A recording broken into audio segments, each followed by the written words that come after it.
this startup day on collaborative economy. My name is Stian, and I work with the Oslo Business Region. And Startup Day is an event we do twice a month, and we try to put new and exciting trends affecting the economy, affecting the startup and basically the whole way we do business.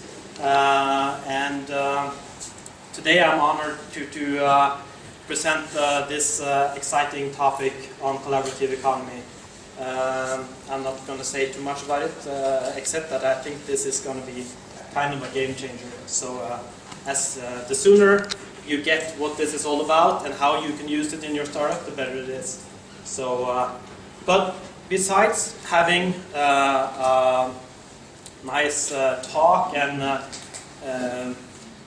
do the keynote speech, Startup Day is also about building network and solving problems. So I urge you to try to meet as many new people as you can during the Startup Day and share information, and also try to be aware how can you also be a factor maybe helping others in their business. So that's kind of what we try to build here with Startup Day. So with that said, we have an exciting hour ahead. First we're going to hear from Myriam Bouré, which is a OuiShare organizer in Oslo, or starting to build a OuiShare community in Oslo. And so she will begin. After that we will have Asma Gedira from the OuiShare community in Paris, or globally, but you're stationed in Paris. And after that we will have Jens Duvik from Fellesverkstedet, and he's going to do the Oslo perspective of everything. So enjoy the show, and I'll meet you afterwards downstairs. Myriam. Thank you.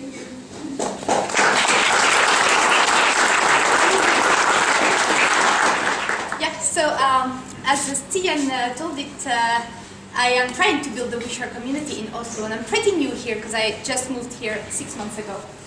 I'm from France also. My name is Myriam, and well, I did a business school, like a regular curriculum, and I worked in auditing KPMG for a few years. And I felt a bit useless in that career, and I wanted to build things, build projects, and feel that I can bring something into society.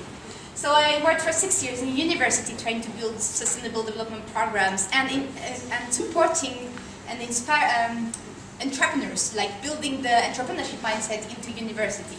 And I also, apart from that job, I also tried myself to start businesses, because it was all about. So I launched a first business around a mobile lottery, and I sold it the day I created it, because it was not my thing. I didn't want to wake up every morning and sell advertisements, so I just sold it.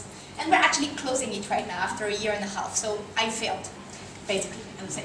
And the second one, it's a peer-to-peer platform actually, so I was more into collaborative economy. And it was a platform called DoYoCode to exchange our competences. I know how to do something, I can teach you how to do windsurf, and you can teach me how to play guitar, so it was a platform to exchange services. And I worked on that for 1.5 years, and I raised funds, and I had some people developing the platform. And I lost my energy, and I didn't build a community around, and I never really launched it. So I failed again. So that's my experience as an entrepreneur. And now I decided that when I moved to Norway, I would try to be really just an entrepreneur, so I didn't look for a job. But I'll tell you actually about the collaborative way of life that I had the chance to experience and go into it step by step. So what I wanted to share with you this morning is my experience, my collaborative way of life, and yeah, how we can change the way we live and get a lot for the better, I would say. So I started, as a lot of people probably here are already doing it, selling things online, and I was moving, and or I had a lot of stuff that I didn't use at home, so I started selling stuff on Le Bon Coin, which is the French platform and the equivalent of Fin.no. And when I moved to Norway, I sold all my apartment in a week. And when I arrived here, I bought all my furniture, and I have a lot for free actually with the useful stuff on Finn.no. So this is actually great because I don't care about having new stuff. I just want to have like, and it doesn't make sense for me to buy new stuff and to build new stuff all the time. So it's so cool to be able to exchange all our good and make it circular. And yeah, and then we buy sometimes things that are not so like useful, like ice cream maker, but I don't care because I know when I will move, it will be useful for someone else, and we just share the use in the life cycle of the product, thanks to the second-hand platform. And then I was living in France, in Normandy, and my family was living like 400 kilometers away from where I was living. So to visit them, it was really not practical by train. It took me it would have taken me 5 hours and cost a lot. And by car, it only took me like 2.5 or 3 hours, and it was really cheaper. And I started to use a carpooling platform in France, which is called BlaBlaCar. It was 5 years ago. And so it was good because I could leave at the time I wanted to leave, so I put the announce on the website, and so it's very flexible for me. And it's very good for the cost efficiency because we share the cost of the gas and the toll. So if we are 4 or 5 people in the car, it's far cheaper for everybody. And it's also like for my carbon footprint, we also divided by the number of people in the car. So it was environmentally and economically speaking, it did really make sense. But what I was really excited about was that after the first trip I made, I really get inspired by the social aspect of it. Like you meet new people and you share. It's usually people with whom you share values. So you have so interesting chat in the car, and it was like a 3-hour trip, and it lasted just 5 minutes for me. And that's what I appreciated more in it, the social aspect of it, and like reconnected to your local community and building new social links. So that was really exciting. And I also, like after 5 years, I earned 1,400 euros. It's something. So some small amounts plus and plus and plus, it's also like, it makes sense for that. And we went back home with the car from Oslo to France for Christmas. We actually left the car in France. It's too expensive to have a car here in Norway. But we also discovered that bread platform, Nimber, and we actually tried to use it because we managed to fill in the car from Copenhagen to France in BlaBlaCar, but we didn't manage to have people in the car in Oslo and in Norway and Sweden on the way back home. So we thought if we can't take people in the car, maybe we can take packages for other people who need to send packages over, but it's very expensive to do it by the regular post, so maybe they could use our car to deliver their package on the way back home. So we tried actually this platform, which is great, Nimber, and Harry is here, and he's one of the startup today showcasing his initiative. So we watched at what was the demand, and we actually were in contact with someone who wanted to deliver some car equipment in Hamburg. And well, this time it didn't work, but we discussed, but it was a bit big for our car, so we couldn't manage, we didn't really manage to take it on. But definitely we will try the platform again if we move, next time we move and we have some space for packages. And it's also a great initiative that, and if you see, like even from within Oslo, some people are looking for other people who can help them, like they have bought things on Finn and they want to have it delivered at home, so maybe they can use Nimber. So that's, yeah. And of course, as we don't have a car anymore, we also want to join Bil Kollektivet, which is a car sharing cooperative here in Oslo. And so, yeah, we can have access to car. We don't have to own a car, we can have a very easy access to car. Then I'm also passionate about traveling. I used to backpack in South America, in India, and I discovered 5 years ago also a platform called Couchsurfing. And it was crazy. It was just before going to Poland, and I sent a message to one of the people in the platform, and can I come to your place? Can you host me that night? And 10 minutes later he goes, hey, yes, come home. It's like the world is a big family. I don't know him and he doesn't know me, but we just connect through the platform. It's a community of travelers hosting each other, and there is no money at all, but it's such excitement. Like I met so many crazy people in all my travel, and I learned so much. I met researchers that were doing research on mosquitoes, and I learned about mosquitoes, and I met engineers who were doing like great stuff. I met artists, and I learned a lot, and I got excited connection. So it's not about, and what you remember more in your travel is not the things you have seen, it's the people you have met and the experience you have shared with the people locally. And that platform enabled that. So yeah, that's and it's also like very like cool because there is no exchange of money. It's another kind of currency that because it's like the transparency of the system that makes it balance. People know how many people I have hosted and I know how many people other people have hosted, and it's kind of balance itself. So that's great. And I also tried, of course, AirBnB, but for me, it's really two different offers. Like AirBnB, you are a client. You pay online for a room. The room is in some other people's apartment, but still you are a client, so you can't be disappointed. It's not only about sharing and about talking. You're a client. So it's sometimes you can have good surprise. You can meet people who are willing to share more than just give you access to a room. But I felt really disappointed when using Airbnb, and so I don't like feeling like a client actually. And we were very lucky because we met Monica, and they're gonna invite us next time to learn how to make cheese in their small hut near Oslo. So that's really great. But it doesn't happen all the time. Then let's talk about learning. We all need to learn new competences, or even like if we want to learn how to play guitar, or I don't know what. And we can have today a lot of platform to learn the things. And when I arrived here, I wanted, for example, to learn Norwegian. So I actually used that platform, Language Channel also, where I could, thank you Frederick for sharing that with me, by the way. So where I met,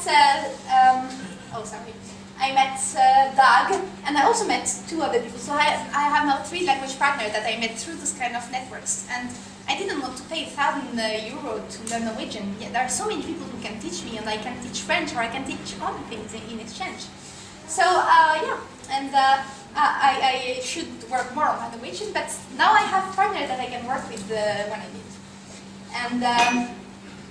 And I also started using this kind of platform like Streetbug, where you can say what kind of competence you would like to learn, and you can also share things you could teach to people, and it's like also a peer-to-peer platform to learn things. There are also some great communities.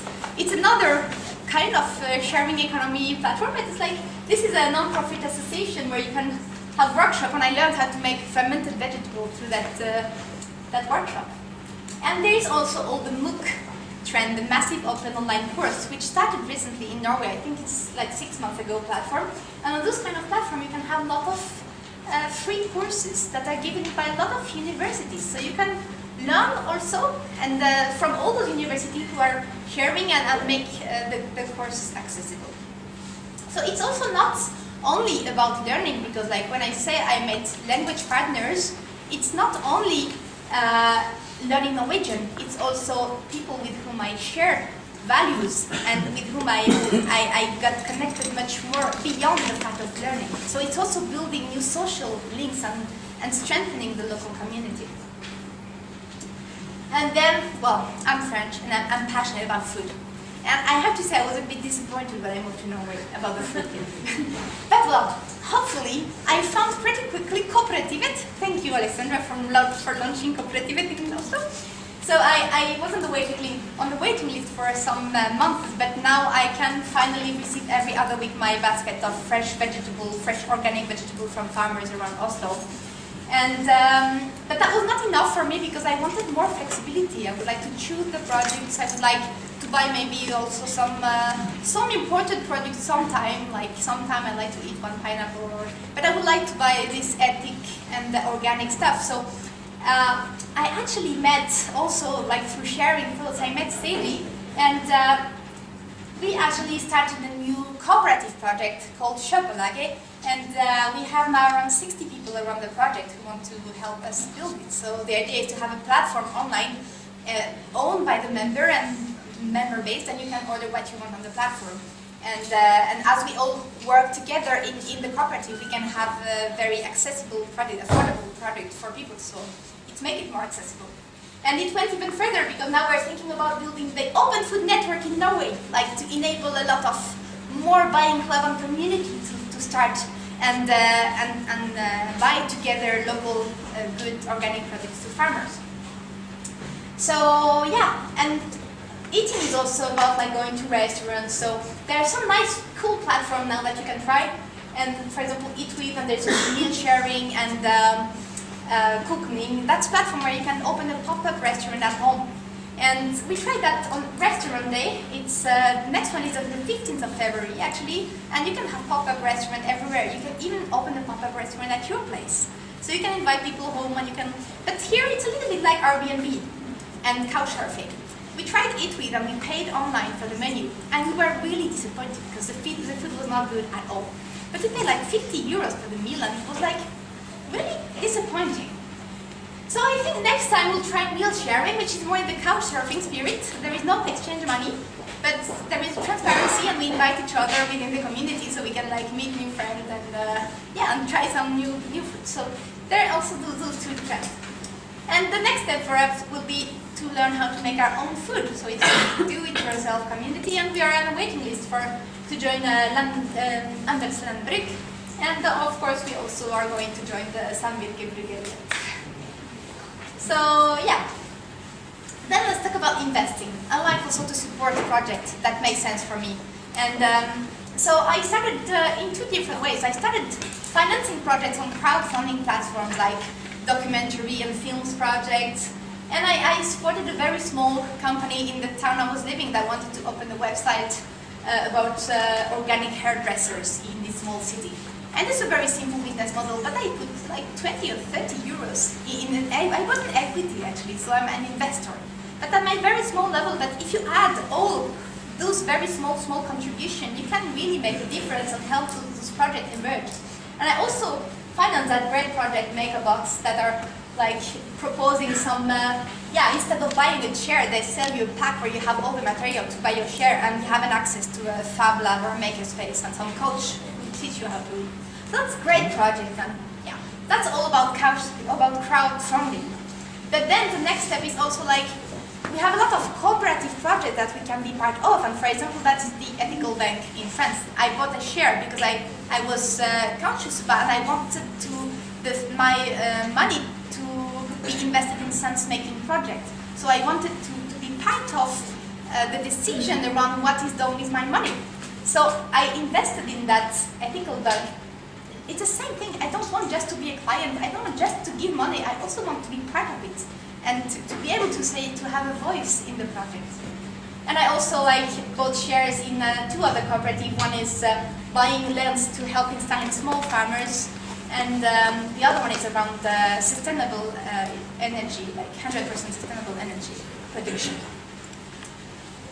Then the working. The collaborative mindset is also, it's all about sharing. So when I moved here, I started networking, and I went to a startup event and I shared thoughts and shared ideas, and I met Stian, and it opened me this great opportunity to organize the event today. And I met also Sadie, with whom I started Kjøpelaget just through this network. So networking is just sharing thoughts and not being afraid of other people stealing your ideas. It's just, just share thoughts, and it will open the best opportunities. So that's also what I wanted to share actually. It's beyond all those platforms. I have shared with you all those platforms that I use in my everyday life. And beyond those platforms, it's also a question of mindset. Like a collaborative society, the collaborative mindset is just the contrary of fear. It's just openness, trust, and curiosity. And I want to share a small story with you. 3 years ago, I went hitchhiking and couchsurfing from France to China alone, by myself. And before I left, people asked me, "Aren't you afraid, like a girl alone hitchhiking?" And I usually answered, "Why should the first feeling I have toward a stranger or toward the unknown be fear? Why should the first feeling I have be fear? For me, it's just like I'm enthusiastic, I'm eager to meet new people, and that I'm eager to share and to learn through all those great people that I'm gonna meet on the way. So that's it. The collaborative mindset is just a country of fear. And by using all those platforms and all those networks, I feel actually free. I feel free in my life because I don't need a lot of money actually to do a lot of exciting things all the time. And I don't have the burden of a car, for example, and I can have access to cars. So I feel free. I feel connected to my local communities as well as my whole human fellows, like the global community. I feel useful because I contribute also to my community as well as I receive from it. And I feel empowered and autonomous because I know I can do it myself. I know I can learn anything I want to learn through those platform, and I know I can learn from the community. I make my own toothpaste. I don't have to rely on big corporations that I don't trust anymore. So I feel really empowered. So yes, that's the thing I wanted to share with you this morning. And the last word is don't be afraid to share. That will probably lead you to the best adventures of your life and the best job opportunities also.